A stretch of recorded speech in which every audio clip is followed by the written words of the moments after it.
اعوذ باللہ من الشیطان الرجیم، بسم اللہ الرحمن الرحیم، الحمد للہ رب العالمین، والصلاة والسلام علی سید الانبیاء والمرسلین وخاتم النبیین۔ اللہم صلی وسلم وبارک علی حبیبک المصطفیٰ وعلی آلہ وبارک وسلم۔ معزز ناظرین، السلام علیکم ورحمۃ اللہ وبرکاتہ۔ جاذب پبلیکیشنز میں خوش آمدید۔ میں محمد سعید جاذب آپ کی خدمت میں حاضر ہوں۔ تعلیم القرآن کا سلسلہ جاری ہے اور میں آپ کی خدمت میں سورہ آل عمران کی تفصیلات و تشریحات لے کر حاضر ہوں۔ آج کی نشست میں سورہ آل عمران کی آیت نمبر 19 اور 20 شامل ہیں۔ ارشاد باری تعالیٰ ہے، ان الدین عند اللہ الاسلام وما اختلف الذین اوتوا الکتاب الا من بعد ما جاءهم العلم بغیا بینہم ومن یکفر بآیات اللہ فإن اللہ سریع الحساب فإن حاجوک فقل اسلمت وجهي للہ ومن اتبعن وقل للذین اوتوا الکتاب والأمیین أأسلمتم فإن أسلموا فقد اهتدوا فإن تولوا فإنما عليك البلاغ واللہ بصیر بالعباد۔ بے شک اللہ تعالیٰ کے نزدیک دین صرف اسلام ہی ہے، اور نہیں اختلاف کیا اہل کتاب نے مگر بعد اس کے کہ جب ان کے پاس صحیح علم آ چکا تھا۔ یہ اختلاف ان کے باہمی حسد کی وجہ سے تھا، اور جو کفر کر لے گا اللہ تعالیٰ کی آیات سے پس وہ خوب جان لے کہ بے شک اللہ تعالیٰ بہت تیز حساب لینے والا ہے۔ پھر بھی اگر وہ کافر آپ صلی اللہ علیہ وسلم سے اسلام کے بارے میں حجت بازی کریں تو آپ ان سے کہیں، میں نے اللہ کے سامنے اپنا سر جھکا دیا، اور جنہوں نے میری اتباع کی انہوں نے بھی، اور آپ صلی اللہ علیہ وسلم فرما دیں ان لوگوں کو جنہیں کتاب دی گئی یعنی یہود و نصارہ، اور ان پڑھوں یعنی غیر اہل کتاب کو بھی، کیا تم بھی اسلام لاتے ہو کہ نہیں؟ بس اگر وہ اسلام لے آئیں تو وہ ہدایت پائیں گے، اور اگر وہ اپنا منہ پھیر لیں تو آپ صلی اللہ علیہ وسلم پریشان نہ ہوں۔ آپ صلی اللہ علیہ وسلم پر اتنا ہی ذمہ تھا کہ آپ پیغام پہنچا دیں، اور اللہ تعالیٰ خود اپنے بندوں کو خوب دیکھنے والا ہے۔ ناظرین، اسلام کیا ہے؟ اسلام کا مادہ لفظ سلم سے ہے۔ اس کی مکمل تفصیل میں پہلے بھی بیان کر چکا ہوں، تاہم یہاں پر چند ضروری باتیں آپ کی خدمت میں عرض کر دیتا ہوں۔ اس کا اصلی معنی ہے سونپ دینا۔ جب کوئی شخص اپنے اعمال و افعال میں اللہ تعالیٰ کی اطاعت و فرمانبرداری کو قبول کر لیتا ہے تو گویا وہ اسلام قبول کر لیتا ہے۔ علامہ حافظ عماد الدین ابن کثیر رحمۃ اللہ علیہ نے اسلام کے مفہوم کو بڑے آسان الفاظ میں یوں بیان فرمایا ہے کہ ہر زمانہ کے نبی پر اللہ تعالیٰ نے جو نازل فرمایا اس کی اطاعت و اتباع کو اسلام کہتے ہیں، یہاں تک کہ سیدنا محمد رسول اللہ صلی اللہ علیہ وسلم کی تشریف آوری سے جب نبوت کا سلسلہ ختم ہوا تو اسلام نام ہو گیا اتباع محمدی صلی اللہ علیہ وسلم کا۔ اس ذات اقدس کو چھوڑ کر کوئی بھی شخص کوئی دوسرا راستہ اختیار کرے گا تو وہ گمراہی کا راستہ ہوگا۔ اس آیت سے تاریخ ادیان کے طالب علم کے لیے قرآن نے ایک بڑی الجھی ہوئی گرہ کھول دی ہے۔ اس نے بتایا ہے کہ مختلف انبیاء مختلف زمانوں میں الگ الگ دین لے کر نہیں آئے، بلکہ سب نے اپنے اپنے وقت میں ایک ہی دین کی دعوت دی اور ایک ہی دین کی تبلیغ کی، کیونکہ وہ سب حق کے پیغمبر تھے، حق کی طرف بلانے والے تھے، حق کے ساتھ مبعوث کیے گئے تھے، اور حق ایک ہی ہے، اس لیے سب ایک ہی دین کے مبلغ بن کر آئے تھے۔ اب خاتم الانبیاء صلی اللہ علیہ وسلم بھی اسی دین کے داعی بن کر آئے ہیں۔ کوئی نیا دین لے کر نہیں آئے، اس لیے اب حضور صلی اللہ علیہ وسلم کا دین ہی دین اسلام ہے۔ حضور صلی اللہ علیہ وسلم کی غلامی کو چھوڑ کر جو شخص بھی کوئی دوسرا دین اختیار کرے گا وہ اللہ تعالیٰ کے نزدیک مقبول نہیں ہوگا۔ ناظرین، وجہ اختلاف کیا ہے؟ اہل کتاب سے دو گروہ مراد ہیں۔ اولاً یہودی جو اپنے آپ کی نسبت تورات کی طرف کرتے تھے اور ان کے پاس اللہ تعالیٰ کی عظیم کتاب ہے، اور دوسرے عیسائی جو انجیل کے حامل ہونے کے دعوے دار تھے۔ چنانچہ اہل کتاب میں یہاں دونوں گروہ یعنی یہود و نصارہ مراد ہیں۔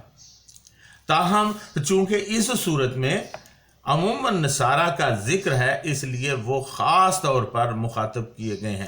اب اگر ان کا دین سچا ہوتا ہے تو اختلاف کی کوئی وجہ نہیں بنتی، مگر انہوں نے سچے دین اسلام سے اختلاف کیا اور اللہ تعالیٰ نے اس اختلاف کی وجہ بھی بیان کر دی۔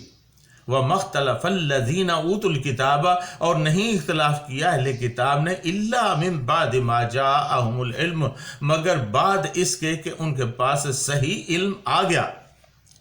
نبی آخر الزمان صلی اللہ علیہ وسلم کے متعلق تمام علم یعنی ان کی تمام نشانیاں معلوم ہو جانے کے بعد بھی آپ صلی اللہ علیہ وسلم کو نبی ماننے کے لیے تیار نہ ہوئے، جیسا کہ پارہ نمبر 2 سورۃ البقرہ آیت نمبر 146 میں ارشاد باری تعالیٰ ہے، یعرفونہ کما یعرفون ابناہم، وہ پہچانتے ہیں انہیں یعنی حضور صلی اللہ علیہ وسلم کو جیسے وہ پہچانتے ہیں اپنے بیٹوں کو، مگر پھر بھی ایمان نہیں لاتے۔ ناظرین، اس کی تفصیلات میں پہلے ہی آپ کی خدمت میں عرض کر چکا ہوں۔ اس سورت کی ابتدا میں نجران کے وفد کا ذکر ہے۔ وہ لوگ بھی جانتے تھے کہ نبی آخر الزمان حضور سرور کائنات صلی اللہ علیہ وسلم ہی ہیں، جن کے بارے میں پیش گوئیاں ان کی کتابوں میں موجود ہیں، مگر اس کے باوجود آپ صلی اللہ علیہ وسلم پر ایمان لانے کے لیے تیار نہ ہوئے۔ اس کی وجہ اللہ تعالیٰ نے خود بیان فرمائی، بغیم بینہم، ان کا یہ فعل آپس میں سرکشی کی وجہ سے تھا۔ یہود و نصارہ کو اس زمانے میں اقتدار و تفوق یعنی برتری حاصل تھی، اور نصارہ صاحب اقتدار بھی تھے۔ وہ اچھی طرح سمجھتے تھے اگر نبی آخر الزمان صلی اللہ علیہ وسلم پر ایمان لے آئے تو پھر ان کی تابعداری کرنا پڑے گی۔ اس صورت میں ان کا اپنا اقتدار ختم ہو جائے گا۔ اس ضمن میں نجران کے وفد ابو حارثہ کا فکرہ قابل ذکر ہے، جو اس نے اپنے بھائی علقمہ کو کہا تھا۔ اس کا ذکر میں پہلے ہی آپ کی خدمت میں پیش کر چکا ہوں۔ مدینے کا رئیس المنافقین اسی حسد کی بنا پر ساری عمر حضور سرور کائنات صلی اللہ علیہ وسلم کی مخالفت کرتا رہا۔ مدینے والے اسے اپنا بادشاہ ماننے کو تیار تھے، مگر حضور سرور کائنات صلی اللہ علیہ وسلم کی تشریف آوری سے اس کا سارا کھیل بگڑ گیا۔ اسی لیے فرمایا کہ یہ لوگ علم حاصل ہونے کے بعد بھی جانتے بوجھتے مخالفت پر اڑے رہے، سرکشی کرتے ہوئے محض اپنے اقتدار کے دفاع کے لیے، حالانکہ اسلام کی وجہ سے جو انہیں شرف حاصل ہونے والا تھا اس کا وہ اندازہ بھی نہیں کر سکتے تھے۔ ناظرین، نجران کے عیسائیوں سے آپ صلی اللہ علیہ وسلم نے فرمایا کہ تم اسلام کیوں نہیں لاتے؟ تو انہوں نے جواب دیا کہ ہم تو پہلے ہی سے اسلام لائے ہوئے ہیں۔ حضور اکرم صلی اللہ علیہ وسلم نے فرمایا، تم غلط کہتے ہو، تم کہاں ایمان لائے ہوئے ہو؟ محمد بن اسحاق رحمۃ اللہ علیہ کی روایت میں حضور سرور کائنات صلی اللہ علیہ وسلم کے الفاظ ہیں، اسلمو، تم اسلام لے آؤ۔ تو وہ کہنے لگے، اسلمنا، ہم تو اسلام لا چکے ہیں۔ حضور صلی اللہ علیہ وسلم نے فرمایا، کذب، تم جھوٹ کہتے ہو۔ کیف یصح اسلامکم، تمہارا اسلام کیسے درست ہو سکتا ہے جبکہ انتم تثبتون ولدا للہ، تم مسیح علیہ السلام کو اللہ کا بیٹا ثابت کرتے ہو، تین خداؤں میں سے ایک کہتے ہو یا بعین ہی خدا کہتے ہو۔ مسلمان تو وہ ہے جو اللہ وحدہ لا شریک کی توحید کا قائل ہو، لہٰذا تمہارا اسلام لے آنے کا دعویٰ بالکل غلط ہے۔ رسول کریم صلی اللہ علیہ وسلم نے مزید فرمایا کہ تم کیسے مسلمان ہو جبکہ تعبدون الصلیب، تم صلیب کی عبادت کرتے ہو۔ یہ تو شرک کی نشانی ہے۔ مسند احمد، ترمذی اور دیگر کتب احادیث میں صلیب کو وثنا یعنی پتھر یا کسی اور چیز کا بت کہا گیا ہے، یعنی یہ تو بت کی مانند ہے۔ تمہارا عقیدہ یہ ہے کہ عیسیٰ علیہ السلام اس صلیب پر لٹکائے گئے تھے، جو کہ سراسر غلط ہے۔ اسی رسول کریم صلی اللہ علیہ وسلم نے فرمایا کہ تمہارا کام یہ ہے کہ وَتَأْكُلُونَ، اسی طرح رسول کریم صلی اللہ علیہ وسلم نے فرمایا کہ تمہارا کام یہ ہے کہ وَتَأْكُلُونَ الْخِنْزِيرَ، اور تم خنزیر کا گوشت کھاتے ہو جو اسلام میں قطعاً حرام ہے۔ خنزیر کو کھانے والے کیسے مسلمان ہو سکتے ہیں؟ یہ ساری تفصیل امام فخر الدین رازی رحمۃ اللہ علیہ نے تفسیر کبیر میں لکھی ہے۔ حضرت شاہ ولی اللہ محدث دہلوی رحمۃ اللہ علیہ نے حجت اللہ البالغہ میں لکھا ہے کہ حضرت نوح علیہ السلام کے بعد جتنے بھی نبی اللہ تعالیٰ نے مبعوث فرمائے سب کے شرائع میں خنزیر حرام رہا ہے، لہٰذا یہ سور کا گوشت کھانے والے اور حضرت مریم علیہ السلام کی تصویروں کی پوجا کرنے والے اسلام کا دعویٰ کیسے کر سکتے ہیں؟ یہ لوگ تو اللہ کی صریح آیات کا انکار کر رہے ہیں۔ ان کے متعلق فرمایا وَمَن يَكْفُرْ بِآيَاتِ اللَّهِ، جو اللہ تعالیٰ کی آیات کا انکار کرے گا تو یاد رکھو فَإِنَّ اللَّهَ سَرِيعُ الْحِسَابِ، بے شک اللہ تعالیٰ بہت جلد حساب لینے والا ہے۔ جب وہ مواخذہ کرتا ہے تو پھر اس کی گرفت سے کوئی بچ نہیں سکتا۔ ناظرین، اطاعت خداوندی ہے کیا؟ اس سے پہلے جو حقائق میں نے بیان کیے ہیں اس کے باوجود فَإِنْ حَاجُّوكَ، اگر یہ لوگ آپ صلی اللہ علیہ وسلم سے جھگڑا کریں فَقُلْ، تو آپ کہہ دیں أَسْلَمْتُ وَجْهِيَ لِلَّهِ، میں نے اپنے چہرے اپنے آپ کو اللہ تعالیٰ کے تابع کر لیا ہے۔ وَمَنِ اتَّبَعَنِ، اور میرے پیروکاروں نے بھی، وجہ چہرے کو کہتے ہیں، اور یہ انسانی جسم کے سب سے معزز حصہ کا نام ہے۔ چہرے سے مراد ذات ہوتی ہے، اسی لیے میں نے یہاں ترجمہ کرتے ہوئے اپنے آپ کو کا لفظ استعمال کیا ہے، یعنی میں اور میرے تمام پیروکاروں نے اپنے آپ کو اللہ تعالیٰ کی اتباع میں دے دیا ہے۔ اسلام کے بنیادی اصول دو ہیں۔ پہلا اصول توحید کہلاتا ہے، شاہد اللہ انہ لا الہ الا ہوا، یہ توحید الہی کا اعلان ہے۔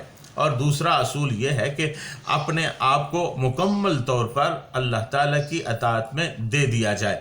یہ دونوں اصول اہل کتاب میں مفقود تھے، نہ وہ توحید کو مانتے تھے اور نہ اسلام لاتے تھے، لہٰذا ان کا زبانی دعویٰ ناقابل قبول ٹھہرا۔ وہ لوگ اپنے آپ کو حنیف یا ابراہیمی کہتے تھے، جیسا کہ عرب اپنے آپ کو اسماعیلی کہتے تھے، جو کہ سراسر غلط تھا۔ حضور سرور کائنات صلی اللہ علیہ وسلم نے فرمایا تمہارا دعویٰ غلط ہے، اللہ تعالیٰ کی اتباع پر تو میں اور میرے پیروکار ہیں۔ قرآن کریم نے اس کی توثیق کی۔ پارہ نمبر 13 سورہ یوسف آیت نمبر 108 میں ارشاد باری تعالیٰ ہے، قُلْ هَٰذِهِ سَبِيلِي أَدْعُو إِلَى اللَّهِ عَلَىٰ بَصِيرَةٍ أَنَا وَمَنِ اتَّبَعَنِي، آپ کہہ دیجئے میری راہ یہی ہے، میں اور میری اتباع کرنے والے یعنی میرے پیروکار پورے یقین اور اعتماد کے ساتھ اللہ کی طرف بلا رہے ہیں، یعنی اللہ تعالیٰ کی توحید اور قیامت پر ایمان لانے کی دعوت دیتے رہنا ہی میرا مقصد حیات ہے۔ میں تمہیں یہ دعوت علی وجہ البصیرہ دے رہا ہوں، میرے پاس اس کی صداقت کے روشن دلائل ہیں اور مجھے اس کی حقانیت پر محکم یقین ہے، اور یہی حال ان لوگوں کا ہے جنہوں نے سچے دل کے ساتھ میری پیروی اور اطاعت اختیار کر لی۔ ناظرین، حکم ہوا وَقُلِ الَّذِينَ أُوتُوا الْكِتَابَ وَالْأُمِّيِّينَ أَأَسْلَمْتُمْ، اے میرے حبیب صلی اللہ علیہ وسلم ان جاہل اہل کتاب اور ان پڑھوں سے پوچھیں، کیا تم اسلام لاتے ہو، دین توحید قبول کرتے ہو، اطاعت خداوندی قبول کرتے ہو؟ اہل کتاب یعنی یہود و نصارہ پڑھے لکھے لوگ تھے، متمدن اور دفتری نظام سے واقف تھے، حکومت کرنا بھی جانتے تھے، ان کے سکول بھی تھے جن میں تعلیم و تربیت ہوتی تھی، ان کے پاس تورات اور انجیل بھی تھی۔ عرب کے باقی لوگ جو عام طور پر حضرت اسماعیل علیہ السلام کی اولاد میں سے تھے وہ ان پڑھ تھے، ان میں تعلیم و تربیت مفقود تھی، نوشت و خواند سے بے بہرہ تھے۔ تاریخی کتابوں سے معلوم ہوتا ہے کہ نزول قرآن کے وقت صرف 4% لوگ پڑھے لکھے تھے، باقی سب ان پڑھ تھے۔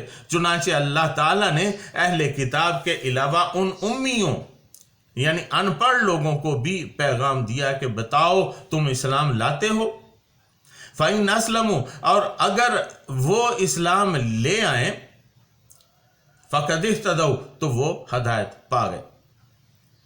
پارہ نمبر 1 سورۃ البقرہ آیت نمبر 137 میں یہی ارشاد ہوا، فَإِنْ آمَنُوا بِمِثْلِ مَا آمَنْتُم بِهِ فَقَدِ اهْتَدَوْا، پس اگر یہ بھی ایمان لے آئیں جس طرح تم ایمان لائے ہو تو وہ ہدایت پا گئے، یعنی آپ صلی اللہ علیہ وسلم کو اللہ تعالیٰ نے معیار حق بنا کر پیش کیا ہے۔